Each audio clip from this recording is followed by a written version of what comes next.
नमस्कार दोस्तों, स्वागत है आपका अपने यूट्यूब चैनल पर। दोस्तों उम्मीद आप स्वस्थ होंगे, मस्त होंगे, अपने पढ़ाई में व्यस्त होंगे। दोस्तों जैसा कि आप लोग को पता है, हम लोग सामान्य अध्ययन का प्रैक्टिस सेट शुरू किए हुए हैं, जो कि काफ़ी ज़्यादा इंपॉर्टेंट है सभी एग्जामों के लिए। इसमें है जो सिर्फ एस्थेटिक्स क्वेश्चन को ही शामिल किया गया है, जो कि बार बार एग्जाम में रिपीट हो रहा है। तो ऐसे क्वेश्चन को इसमें शामिल किया गया है। आपको पता है ये यूडिटेरिया बुक से लिया गया है। इसमें जो है आपको प्रत्येक दिन 50 क्वेश्चन देखा जा रहा है, जो कि काफ़ी ज़्यादा इंपॉर्टेंट है। तो इसीलिए आप इस वीडियो को शुरू से अंत तक देखा कीजिए और इस वीडियो को लाइक शेयर जरूर कर दिया कीजिए, ताकि मैक्सिमम लोगों तक पहुँचे और इसका फ़ायदा मैक्सिमम लोग उठा सकें। और अभी तक जो जितना भी वीडियो हो चुका है, अगर आप नहीं देख पाए हैं तो उसके प्लेलिस्ट का लिंक आपको डिस्क्रिप्शन में मिल जाएगा, उसे जाकर जरूर देखें। और इस वीडियो को शेयर एक बार जरूर करें। इस चैनल को सब्सक्राइब कर लीजिए, घंटी दबा लीजिए, ताकि आने वाली वीडियो का नोटिफिकेशन आपको आसानी से मिल सके। दोस्तों एक बात बता दें आपको, 13 मार्च से बिहार दरोगा का स्पेशल बैच शुरू किया जा रहा है। अगर आप उसकी तैयारी करना चाह रहे हैं तो आप इस चैनल को सब्सक्राइब कर लीजिए और कंटिन्यू बना रहिए, ताकि आपकी तैयारी अच्छी हो सके और अच्छा से अच्छा स्कोर खड़ा करके एक सीट सुनिश्चित कर सकें। तो इसीलिए आप इस वीडियो को शुरू से अंत तक देखिए और चैनल से ज़रूर जुड़िए। चलिए हम लोग ज़्यादा टाइम नहीं गवाते, इस सेशन को शुरू करते हैं। टेस्ट नंबर 4 में पहला क्वेश्चन कहता है कि भारत में पर्यावरण संरक्षण अधिनियम कब पारित किया गया था। भारत में जो पर्यावरण संरक्षण अधिनियम यह कब पारित किया गया था, तो ये आपको 1986 में, कब 1986 में पारित किया गया था। सी नंबर से आंसर हो जाएगा 1986 में। आगे कहता है निम्नलिखित में से कौन एक कृत्रिम परितंत्र है। कहता निम्न में से वह कौन एक कृत्रिम परितंत्र है, तो इसका सही आंसर आपको हो जाएगा बगीचा। बगीचा जो है आपको एक कृत्रिम परितंत्र है, डी नंबर से आंसर हो जाएगा। आगे कहता है निम्नलिखित में से कौन सर्वाधिक ग्रीन हाउस इफेक्ट करती है। कहता है कि निम्नलिखित में से वह कौन है जो सर्वाधिक ग्रीन हाउस इफेक्ट करती है, तो इसका सही आंसर आपको हो जाएगा जलवाष्प। क्या है? जलवाष्प। ए नंबर से आंसर हो जाएगा जलवाष्प। चलिए आगे बढ़ते हैं। आगे कहता है कि भारत के मुख्य भूमि का दक्षिणतम बिंदु क्या है। कहता है भारत में जो है, भारत की मुख्य भूमि का दक्षिणतम बिंदु जो है वह है, तो ये है आपको कन्याकुमारी। भारत के मुख्य भूमि का दक्षिणतम बिंदु आपको कन्याकुमारी है। कौन? कन्याकुमारी है। बी नंबर से आंसर हो जाएगा। आगे कहता है भारत में किस प्रकार का वन सर्वाधिक भागों में पाया जाता है। कहता है भारत में वह कौन वन है, कौन सा किस प्रकार का वन है जो सर्वाधिक भारत में सर्वाधिक क्षेत्र में पाया जाता है, तो इसका सही आंसर आपको हो जाएगा उष्णकटिबंधीय पर्णपाती वन जो है भारत में सर्वाधिक पाया जाता है। बी नंबर से आंसर हो जाएगा। चलिए आगे है।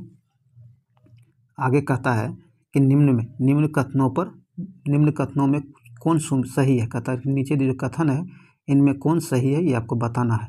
तो आइए देखते हैं। कहता है हिमालय के पश्चिमी भाग की अपेक्षा पूर्वी भाग में अधिक विविधताएं पाई जाती है। सही है। हिमालय के पश्चिमी भाग की अपेक्षा पूर्वी भाग की चौड़ाई अधिक है, यह गलत है। तो यहाँ सिर्फ एक सही है, तो ये नंबर से आंसर हो जाएगा। चलिए आगे है।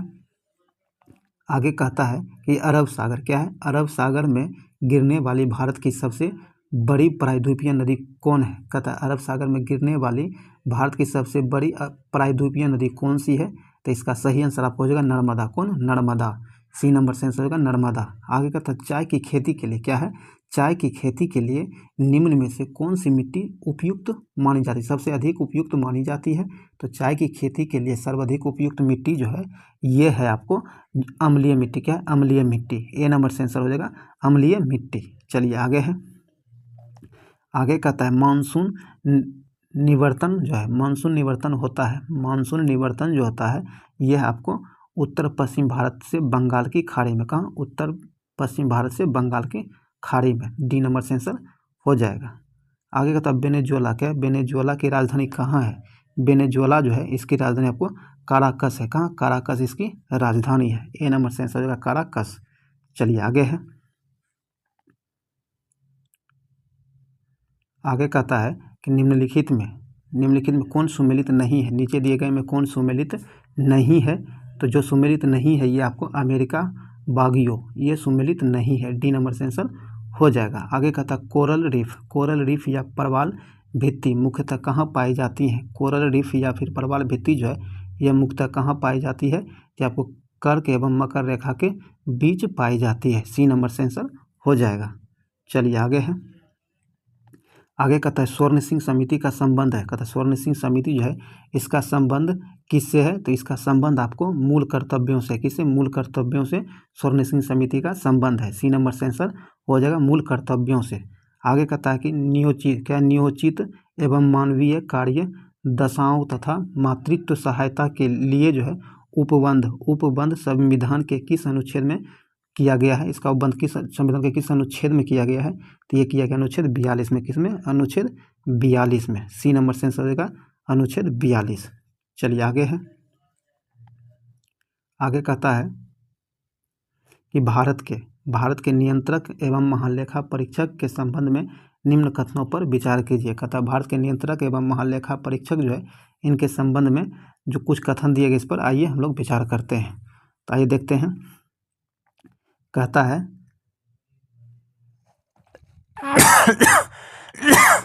सॉरी दोस्तों, कहता है इसके क्या है? इसका कार्यकाल 6 वर्ष या फिर 62 वर्ष जो पहले आए वह होता है। तो यह गलत है। आगे कहता है यह राष्ट्रपति के प्रसाद क्या है? यह राष्ट्रपति के प्रसाद पर्यंत अपने पद पर बना रहता है। यह भी गलत है। इसके वेतन एवं अन्य सेवा शर्तें राष्ट्रपति द्वारा निर्धारित की जाती है। यह भी गलत है। कहता उपयुक्त में से कौन सा कथन गलत है? तो ये सभी के सभी गलत दिए गए हैं। तो यहाँ डी नंबर से आंसर हो जाएगा, क्योंकि सभी गलत दिया गया है। तो डी नंबर से आंसर हो जाएगा, और गलत ढूंढने के लिए ही कहा गया था। चलिए आगे बढ़ते हैं। आगे कहता है कि राज्यों में मुख्यमंत्री समेत मंत्रियों की अधिकतम संख्या विधानसभा की कुल सदस्य संख्या के कितने प्रतिशत से अधिक नहीं होना चाहिए? तो ये जो है आपको 15% से अधिक नहीं होना चाहिए। सी नंबर से आंसर हो जाएगा। आगे कहता है रीट जारी करना उच्चतम न्यायालय के किस अधिकार क्षेत्र में आता है? कहता है रीट जो जारी किया जाता है उच्चतम न्यायालय के द्वारा, यह जो अधिकार उसके किस क्षेत्र में आता है? अधिकार क्षेत्र में आता है। किस अधिकार क्षेत्र में आता है? तो ये जो है आपको न्यायाधीश क्षेत्राधिकार में आता है। आपको बी नंबर से आंसर हो जाएगा। चलिए आगे बढ़ते हैं।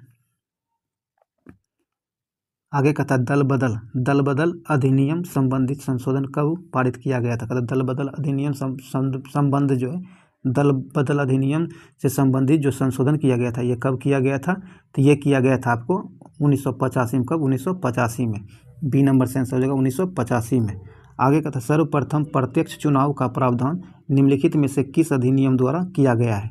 कहता है कि सर्वप्रथम प्रत्यक्ष चुनाव का जो प्रावधान किया गया था निम्नलिखित में से किस अधिनियम के द्वारा किया गया था? तो ये जो किया गया था आपको भारत शासन अधिनियम 1919 के तहत किया गया था। सी नंबर से आंसर हो जाएगा। चलिए आगे है।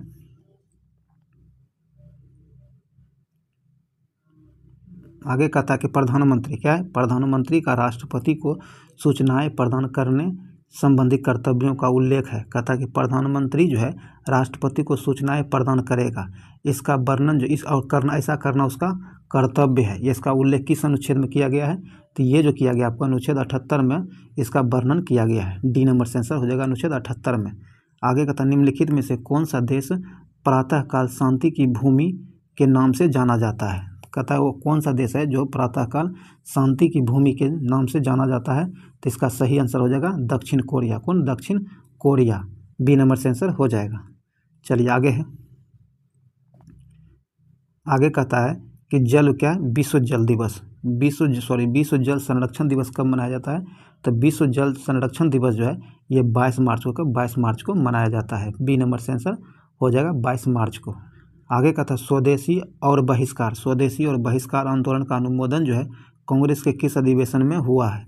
तो ये जो हुआ है आपको कांग्रेस के बनारस अधिवेशन, क्या है? बनारस अधिवेशन में, जो कि 1905 में हुआ था। तो सी नंबर से आंसर हो जाएगा। और इसकी अध्यक्षता किसने किया है ये आप कमेंट बॉक्स में जरूर बताइएगा। चलिए आगे है। आगे कहता कांग्रेस की क्या है? कांग्रेस की कार्य समिति क्या है? कांग्रेस की कार्य समिति में भारत विभाजन का प्रस्ताव कब पारित किया गया था? तो ये जो पारित किया गया था ये किया गया था 14 जून 1947 को। बी नंबर से आंसर हो जाएगा। आगे कहता संविधान सभा की प्रथम बैठक का आयोजन किस गवर्नर जनरल द्वारा किया गया था? कहता संविधान सभा की प्रथम बैठक का आयोजन जो किया गया था ये किस गवर्नर जनरल के द्वारा किया गया था? तो ये किया गया था आपको लॉर्ड वेवेल के द्वारा। बी नंबर से आंसर होगा लॉर्ड वेवेल के द्वारा। चलिए आगे है। आगे कहता मंगल पांडे जो है सर्वप्रथम भारतीय स्वतंत्रता संग्राम की शुरुआत की।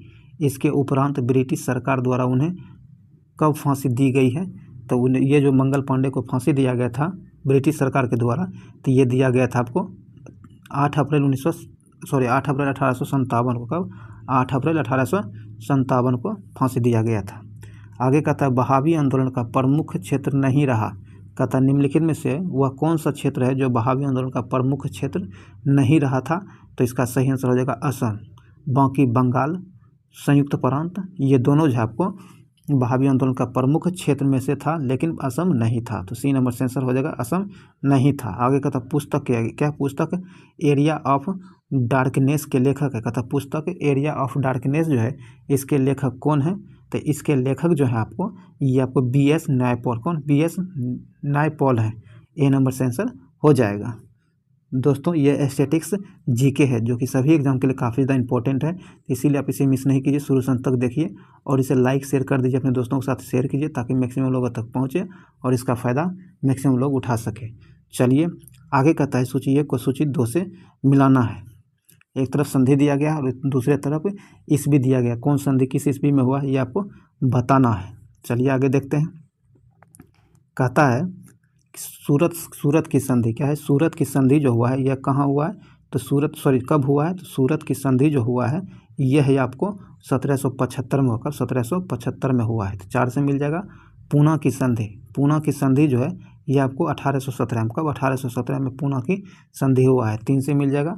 पुरंदर की संधि यह आपको 1665 में हुआ। कब? 1665 में पुरंदर की संधि हुआ है। और देवगांव की संधि जो है ये आपको 1803 में। कब? 1803 में हुआ है। तो इस प्रकार सही आंसर हो जाएगा आपको 4312 4312 4312। यहाँ सी नंबर आपका सही आंसर हो जाएगा। ध्यान में जरूर रखिएगा। इस तरह का क्वेश्चन आप जरूर लिख लिया कीजिए या फिर स्क्रीनशॉट ले लिया कीजिए। देखिए आपको 4 क्वेश्चन इससे बन गया है और आपको डेट याद रखना ही पड़ेगा तभी आप मिला पाइएगा। चलिए आगे बढ़ते हैं। आगे कहता है कि निम्नलिखित में से किस ग्रंथ से गुप्त काल के बारे में जानकारी मिलती है? कहता है निम्नलिखित में से वह कौन सा ग्रंथ है जिसके माध्यम से गुप्त काल के बारे में जानकारी मिलती है? तो इसका सही आंसर हो जाएगा आपको मृच्छकटिकम से मिलता है। ए नंबर से आंसर हो जाएगा। आगे कहता है कलिंग शासक खारवेल जो था यह किस धर्म के अनुयायी था? कहता है कलिंग शासक खारवेल जो था यह किस धर्म का अनुयायी था? तो इसका सही आंसर आपको हो जाएगा जैन का। किसका? जैन का। बी नंबर से आंसर होगा जैन धर्म का अनुयायी था। आगे कहता है भीतरी स्तंभ अभिलेख किस शासक से संबंधित है? भीतरी स्तंभ अभिलेख जो है यह किस शासक से संबंधित है? तो इसका संबंध जो है स्कंद गुप्त से। किससे? स्कंद गुप्त से है। बी नंबर से आंसर हो जाएगा। चलिए आगे है। आगे कहता है दक्षिण भारत में स्थित कैलाशनाथ मंदिर किस शासकों के द्वारा निर्मित है? कहता है दक्षिण भारत में कैलाश मंदिर जो स्थित है यह किस शासकों के द्वारा निर्मित है? तो इसका सही आंसर हो जाएगा आपको पल्लव शासक के द्वारा निर्मित है। बी नंबर से आंसर हो जाएगा पल्लव शासक के द्वारा। आगे कहता है सिकंदर की मृत्यु के बाद भारत ने अपनी गर्दन से दास्ता का जुआ उतार फेंका साथ ही अपने गवर्नरों की हत्या कर दी। इस मुक्ति युद्ध का नायक जो है सेंड्रोकोटस था। चंद्रगुप्त के विषय में यह कथन किसने लिखा है? तो यह चंद्रगुप्त विषय के बारे में जो लिखा गया यह किसने लिखा है? तो यह जो लिखा है आपको एरियन लिखा है। एरियन ने। बी नंबर से आंसर हो जाएगा एरियन। चलिए आगे है। आगे कहता है ध्वनि का प्रभाव मानव के मस्तिष्क में संवेदन कितने समय तक रहता है? तो इसका जो रहता है 1/10 सेकेंड तक। कितना? 1/10 सेकेंड तक। बी नंबर से आंसर हो जाएगा। आगे कहता नेत्र में प्रवेश करने वाले प्रकाश की मात्रा का नियंत्रण निम्न में से किस अंग द्वारा किया जाता है? कहता नेत्र में जो प्रकाश प्रवेश करता है इसकी मात्रा को किसके द्वारा नियंत्रित किया जाता है? तो ये जो किया जाता है आइरिस के द्वारा नियंत्रित किया जाता है। डी नंबर से आंसर हो जाएगा आइरिस के द्वारा। आगे कहता है रक्त की अशुद्धियाँ किस अंग में जाकर छनती है? कहता है रक्त में जो भी अशुद्धियाँ मिलती है वह किस अंग में जाकर छनती है? तो इसका सही आंसर हो जाएगा ब्रिक में जाकर। कहाँ? ब्रिक में जाकर। बी नंबर से आंसर हो जाएगा ब्रिक में जाकर। चलिए आगे है। आगे कहता है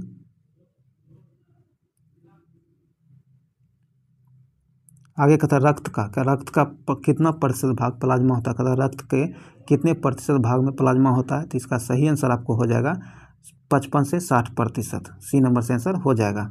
आगे कहता है कि एक पौधे में, क्या है, एक पौधे पर पुष्पन होने के लिए उत्तरदायी हार्मोन है। कहता है एक पौधे पर पुष्पन जो होता है इसके लिए उत्तरदायी हार्मोन कौन सा होता है।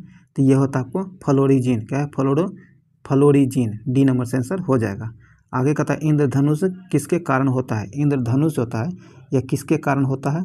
तो इंद्रधनुष जो होता है ये आपको परावर्तन और अपवर्तन दोनों के कारण होता है। डी नंबर से आंसर हो जाएगा, परावर्तन और अपवर्तन दोनों के कारण। चलिए आगे है।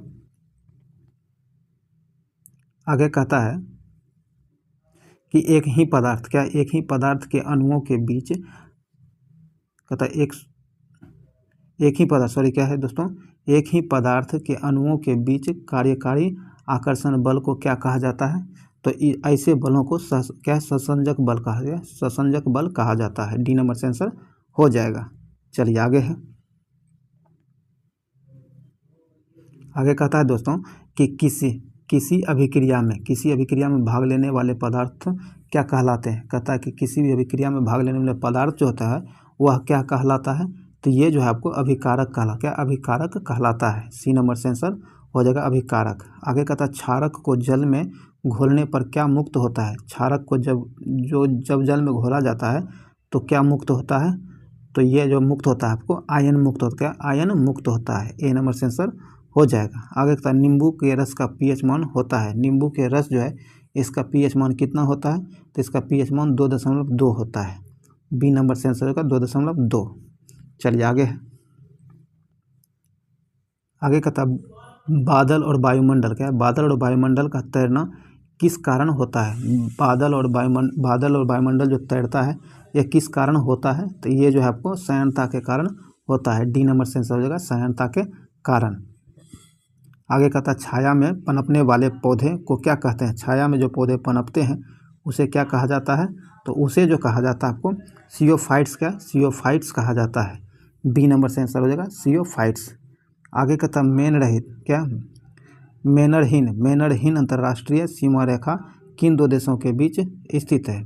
मेनरहीन अंतर्राष्ट्रीय सीमा रेखा जो किन दो देशों के बीच स्थित है। तो इसका सही आंसर हो जाएगा रूस और फिनलैंड के बीच। किसके बीच, रूस और फिनलैंड के बीच। ए नंबर से आंसर हो जाएगा। चलिए आगे बढ़ते हैं। आगे कहता है जैव विविधता, कहता है कि जैव विविधता दिवस निम्नलिखित में से किस दिन मनाया जाता है। जैव विविधता दिवस जो है किस दिन मनाया जाता है। तो यह मनाया जाता है आपको 22 मई को। 22 मई को जैव विविधता दिवस के रूप में मनाया जाता है। सी नंबर से आंसर हो जाएगा। आगे कहता है राष्ट्रीय खाद्य सुरक्षा मिशन की शुरुआत किस वर्ष की गई। कहता है राष्ट्रीय खाद्य सुरक्षा मिशन जो है इसकी शुरुआत किस वर्ष की गई है। तो इसकी शुरुआत 2007 में की गई। कब, 2007 में इसकी शुरुआत की गई है। ध्यान में रखिएगा 2007 में। तो यहाँ आपको ए नंबर से आंसर हो जाएगा। चलिए आगे है। आगे कहता है कि भारत में मुद्रास्फीति, क्या है, मुद्रास्फीति के प्राकलन का सबसे प्रचलित माप है। कहता है भारत में मुद्रास्फीति जो है इसके प्राकलन का सबसे प्रचलित माप क्या है। इसका सही आंसर हो जाएगा CPI। क्या है, CPI। सी नंबर से आंसर हो जाएगा CPI। तो दोस्तों जो भी वस्तुनिष्ठ प्रश्न स्टैटिस्टिक्स जीके था वो समाप्त हुआ। अब आइए हम लोग कुछ महत्वपूर्ण स्मरणीय तथ्य जो है उसे हम लोग देख लेते हैं। आइए, पहले कहता है बौद्ध धर्म के संस्थापक है। बौद्ध धर्म के संस्थापक कौन थे। तो ये आपको गौतम बुद्ध थे। आइए इसी के बारे में हम लोग कुछ जानते हैं। कहता गौतम बुद्ध का जन्म 563 ईस्वी पूर्व लुम्बिनी नेपाल में हुआ है। ध्यान रखिएगा, ये आपसे डेट पूछ लिया जाता है। 563 ईस्वी पूर्व लुम्बिनी नेपाल में हुआ है। इनकी मृत्यु 483 ईस्वी पूर्व कुशीनारा जो कि उत्तर प्रदेश में है वहाँ हुआ है। इनके बचपन का नाम जो है सिद्धार्थ है। क्या है, बचपन के नाम सिद्धार्थ है। देखिए बिहार से रिलेटेड जितने भी एग्जाम होते हैं सभी एग्जामों में इसका वेटेज काफ़ी ज़्यादा होता है बौद्ध धर्म और जैन धर्मों का। तो इसीलिए आप इसे मिस नहीं कीजिए, शुरू से अब तक जरूर देखा कीजिएगा। आगे कहता है इनको जो है 6 वर्षों की कठिन तपस्या के उपरांत जो है 35 वर्ष की आयु में फल्गु नदी के किनारे ज्ञान की प्राप्ति हुई है। कहाँ, फल्गु नदी के किनारे प्राप्त हुई है 35 वर्ष की अवस्था में और 6 वर्षों तक तपस्या करने के बाद। तो ध्यान रखिएगा। चलिए आगे बढ़ते हैं। आगे कहता है कि बुद्ध ने अपना पहला उपदेश, ये काफ़ी बार पूछा गया है, कहता बुद्ध जो अपना पहला एवं सर्वाधिक उपदेश कर्म से पहला आपको सारनाथ में दिया था, और सर्वाधिक उपदेश जो दिया था ये श्रावस्ती में दिया था। दोनों अलग अलग बहुत बार एग्जाम में पूछा जा चुका है। आगे कहता है बौद्ध धर्म में आत्मा, क्या बौद्ध धर्म में आत्मा की परिकल्पना नहीं है जबकि पुनर्जन्म की मान्यता है। ये आपको एग्जाम में इसको ऐसे पूछा जाता है कि ये क्या बौद्ध धर्म में आत्मा की परिकल्पना है, मान्यता है, तो नहीं है, लेकिन पुनर्जन्म की मान्यता है, ये जरूर ध्यान रखिएगा। बौद्ध संघ में सम्मिलित होने की न्यूनतम आयु जो रखी गई थी 15 वर्ष, क्या 15 वर्ष न्यूनतम आयु रखी गई थी बौद्ध संघ में शामिल होने के लिए। आगे कहता है गौतम बुद्ध जो है आम्रपाली को सर्वसम्मति से स्त्री रत्न की घोषणा की है। स्त्री रत्न की घोषणा की है किसको? आम्रपाली को, गौतम बुद्ध ने। आगे कहता है कि सर एडविन अर्नाल्ड ने गौतम बुद्ध को एशिया का ज्योतिपुंज कहा है। ध्यान रखिएगा, आपको एग्जाम में पूछा जाता है एशिया का ज्योतिपुंज किसे कहा जाता है, तो गौतम बुद्ध को कहा जाता है। और ये एशिया का ज्योतिपुंज जो कहा था, किसने कहा था, ये आपको इम्पोर्टेंट है, तो ये आपको सर एडविन अर्नाल्ड ने कहा था। ये भी एक्स्ट्रा फैक्ट आप जरूर ध्यान रखिएगा। चलिए आगे बढ़ते हैं। आइए अब बौद्ध धर्म से संबंधित कुछ संगीतियाँ हैं, जो कि 4 संगीतियाँ हुई थी, तो आइए हम लोग इसे देखते हैं और इससे रिलेटेड क्वेश्चन पूछे जाते हैं। खासकर बीपीएससी के एग्जाम में और बिहार दरोगा के एग्जाम में बहुतों बार पूछा गया है। तो आइए देखते हैं। कहता है प्रथम बौद्ध संगीति जो हुआ है इसका समय आपको 483 ईस्वी पूर्व में हुआ था, और ये राजगिरी में हुआ। कहाँ? राजगिरी में हुआ था। और इसकी अध्यक्षता जो किया था महाकश्यप के द्वारा इसकी अध्यक्षता की गई थी, और इसका उस समय शासनकाल अजातशत्रु का शासनकाल था। ध्यान रखिएगा। द्वितीय बौद्ध संगीति आपको 383 ईस्वी पूर्व में हुआ है, और ये वैशाली में हुआ था। कहाँ? वैशाली में हुआ था। और उस समय इसकी जो अध्यक्षता किया था ये आपको सवाकामी ने किया था, और शासन उस समय कालाअशोक का शासन था। ये भी ध्यान रखिएगा। आगे का था तृतीय संगीति जो हुआ था ये आपको 250 ईस्वी पूर्व में हुआ था, जो कि पाटलिपुत्र में हुआ था, और इसकी अध्यक्षता जो है मोगलीपुत्र तिस ने किया था, जो कि अशोक के समय में किया गया था। और चतुर्थ बौद्ध संगीति जो हुआ था ये आपको 98 ईस्वी में, कब? 98 ईस्वी में हुआ था, और ये कुंडलबन में हुआ था, जो कि कश्मीर में स्थित है। आपको कभी कभी कश्मीर भी दे देता है। और ये कब? इसकी अध्यक्षता वसुमित्र के द्वारा किया गया था, और उस समय शासक कनिष्क था। ये ध्यान रखिएगा। चलिए आगे बढ़ते हैं। आइए अब हम लोग जैन धर्म से संबंधित कुछ महत्वपूर्ण जानकारी देखते हैं। कहता जैन धर्म के संस्थापक आपको ऋषभदेव है। कौन? ऋषभदेव जैन धर्म के संस्थापक हैं। और जैन धर्म के 22वें और 23वें तीर्थकर कर्म से आपको ओरिस्टेनेमी आपको 22वें और 23वें आपको पार्श्वनाथ है। ये भी पूछा जाता है। आगे कहता महावीर स्वामी जो है जैन धर्म के 24वें एवं अंतिम तीर्थकर हुए हैं। कौन? महावीर स्वामी। आगे कहता है महावीर स्वामी का जन्म जो हुआ था 540 ईस्वी पूर्व में कुंडलग्राम वैशाली में हुआ था। कहाँ? कुंडलग्राम वैशाली में हुआ था। आगे कहता है महावीर स्वामी की मृत्यु जो हुआ है ये आपको 468 ईस्वी पूर्व में पावापुरी नालंदा में, कहाँ? पावापुरी नालंदा में इसकी मृत्यु हुई थी। आगे कहता है महावीर के बचपन का नाम जो था वर्धमान था। क्या था? वर्धमान था। महावीर के बचपन का नाम वर्धमान था। ये एग्जाम में बहुत बार पूछा गया है। चलिए आगे बढ़ते हैं। आगे कहता है कि इन्होंने महावीर जैन जो है इन्होंने 30 वर्ष की आयु में सन्यासी जीवन को स्वीकारा तथा 12 वर्ष की कठिन तपस्या के उपरांत जो है ऋजुपालिका नदी के तट पर साल वृक्ष के नीचे, कहाँ? साल वृक्ष के नीचे इन्हें ज्ञान की प्राप्ति हुई है। आगे कहता महावीर ने अपने शिष्यों को 11 गंधरों में विभाजित किया था। कहता महावीर पुनर्जन्म एवं कर्मवाद में विश्वास करते थे। संयादवाद और अनेकतावाद संबंधित है। ये जैन धर्म से संबंधित है। प्रथम जैन भिक्षुणी कौन थी? प्रथम जैन भिक्षुणी जो थी आपको ये चंपा थी। कौन? चंपा थी। आगे कहता महावीर के प्रथम अनुयायी थे। महावीर के प्रथम अनुयायी जो थे कौन थे? तो उनके दामाद जामिल थे। कौन? उनके दामाद जामिल उनके प्रथम अनुयायी थे। ये ध्यान रखिएगा। चलिए आगे बढ़ते हैं। और इनकी भी कुछ संगीतियाँ हुई थी, 2 संगीतियाँ हुई थी, इन्हें भी हम लोग देख लेते हैं। कहता है कि जैन धर्म की संगीतियाँ ये आपको प्रथम संगीति जो हुआ था संगति, ये आपको 300 ईस्वी पूर्व में हुआ था, जो कि पाटलिपुत्र में हुआ था। और इसकी अध्यक्षता स्थूलभद्र के द्वारा किया गया था, इसकी अध्यक्षता। और द्वितीय संगीति जो हुआ था 512 ईस्वी को, 512 ईस्वी में हुआ था। और ये आपको बल्लभी में हुआ था। और इसकी अध्यक्षता जो किया गया था, ये आपको इसकी अध्यक्षता क्षमा श्रवण के द्वारा किया गया था। ये सारे फैक्ट एक्स्ट्रा आप जरूर ध्यान में रखिएगा। ये सारे स्टैटिक्स जीके थे, जो कि काफ़ी ज़्यादा इंपॉर्टेंट है सभी एग्जामों के लिए। तो इसे बार बार रिवीजन करिए ताकि इसका फ़ायदा मिल सके। और इससे पहले जितने भी कराया गया इसका सेशन, अगर नहीं देख पाए तो उसके प्ले लिस्ट का लिंक आपको डिस्क्रिप्शन में मिल जाएगा, उसे जाकर जरूर देखें। इस वीडियो को लाइक कर दीजिए, अपने दोस्तों के साथ शेयर जरूर कीजिए। अभी तक चैनल सब्सक्राइब नहीं किया तो सब्सक्राइब करके घंटी दबा लीजिए और ऑल नोटिफिकेशन जरूर सेलेक्ट कर लीजिए, ताकि जब भी वीडियो अपलोड किया जाए तो इसका नोटिफिकेशन सबसे पहले आपको मिल सके और अब ज़्यादा आपको ढूंढने के लिए ज़्यादा मेहनत करना ना पड़े। और अभी तक आप हमारे टेलीग्राम ग्रुप से नहीं जुड़े हैं, जिसका लिंक डिस्क्रिप्शन में दे दिया गया है, उससे जाकर जरूर जुड़ें, क्योंकि हर छोटी छोटी जानकारी को वीडियो बनाकर उपलब्ध कराना मुश्किल होता है। तो इसीलिए आपको वहाँ आपको PDF और महत्वपूर्ण जानकारी अवेलेबल कराया जाता है। तो इसीलिए आप उससे भी जरूर जुड़ें। तो चलिए इस वीडियो को यहीं समाप्त करते हैं, मिलते हैं अगले वीडियो में। तब तक के लिए जय हिंद।